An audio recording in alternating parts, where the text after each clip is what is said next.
Guys, maganda pala dito sa ano, sa Barangay Quezon, ano. Kasi ang daming saging, ayan, no. Wow. Grabe, kabilaan pa. Yan, kung meron kang tanim yan, guys, na napakarami, nako, mayaman ka na. Kasi ang mahal na ngayon ng saging, mga amigo. Dati per tumpok, pero ngayon per kilo ng usapan. Tapos depende pa sa ano, sa ganda ng itsura ng saging mo. Yan, dami, oh. Grabe, no? Ang dami. Ngayon 50 na ngayon. Uy, land for sale. Uy, 5.5 star pa. Wala pa dun, oh. Oh, ayan. Sa mga naghahanap ng ano, ng lupa, binibenta yun, guys. Libre na yung mga saging ngayon. Grabe. Kaya pa ka mo. Barangay Quezon lang yun, mga amigo.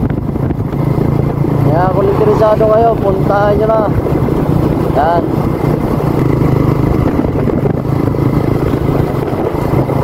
Yan yung maganda dito, mga amigo. Pag marami kang saging, sigurado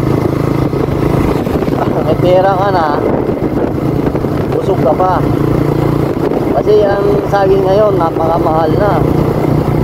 50 na ngayon yung kilo. Depende pa sa ano, sa ano, klase na saging.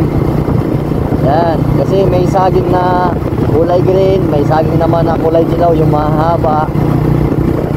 Siyempre yung saba, tapos yung kulay, yung maliliit na saging. Yung maliliit na saging 50 yung kilo. Oh, kita mo. Pero kung may kasagingan kayo, libre lang. Ako mahilig kasi ako sa saging, guys, kasi vitamin E kasi yung saging. Anong barangay na kaya to? Yan, anong barangay na kaya to? Nagkaway dining pala dito, Yan, oh. Ayos, lapat na.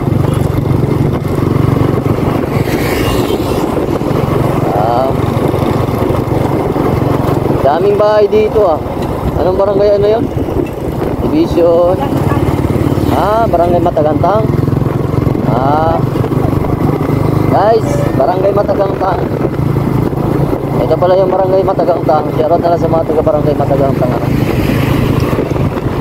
Yun.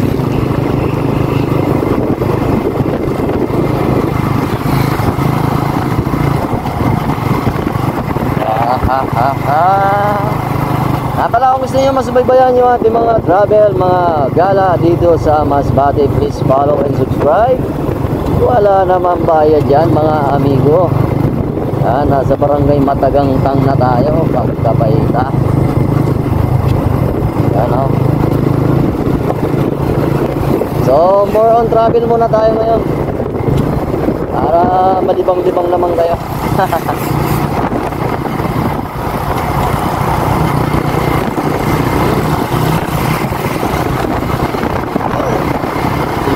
Pala yun yung customer natin sa ano, sa Pasayan. Shoutout na lang kay Busing.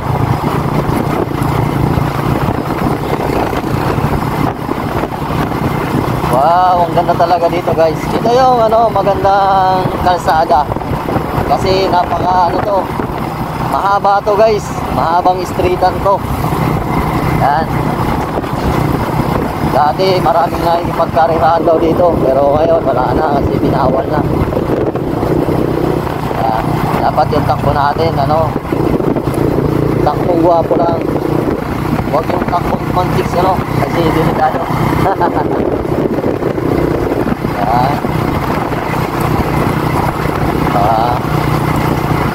So dito pala, mga amigo, sa part na to, maraming nagbibinta pala dito ng ano, amakan. Tapos yung mga tawag nito, mga kawayan. Ayan, oh, mga kawayan. May mga amakan, mga salasit. Yan, dito sa Barangay Matagantang. Kaya sa mga naghahanap dyan, punta tayo dito, kasi marami dito. So ano pa sa unan, makikita nyo naman yun.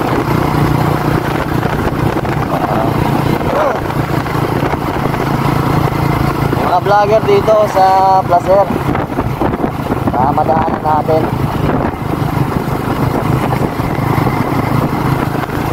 Aguada. Uy, Aguada na pala to.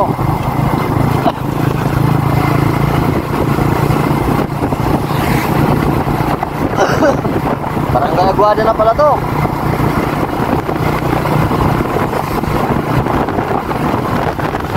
Ayan o. So ayan mga amigo, yung mga salas eh. Ayan o. Yan. Ito yung area. Ayan o, kabila. May nagbibinta doon. Tapos dito din. Ayan o. Kaya sa mga naghahanap dyan, yan, pwede kayo pumunta dito. Gumagawa rin pala sila ng kulungan ng manok. Ayun.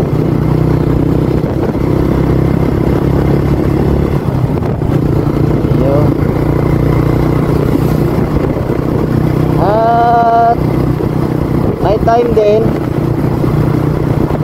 merong ano rin dito sila, araw ng palengke.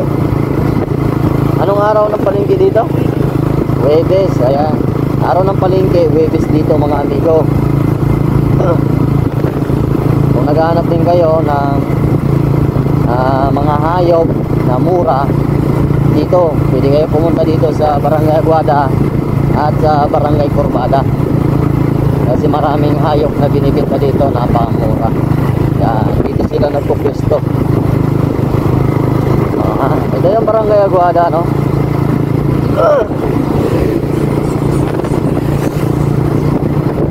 Wow. Simbahan.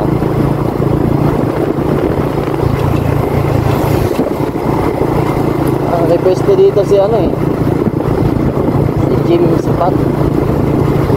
May vlogger dito na mekaniko. Si Jim Sipat. Ewan lang kung nandito.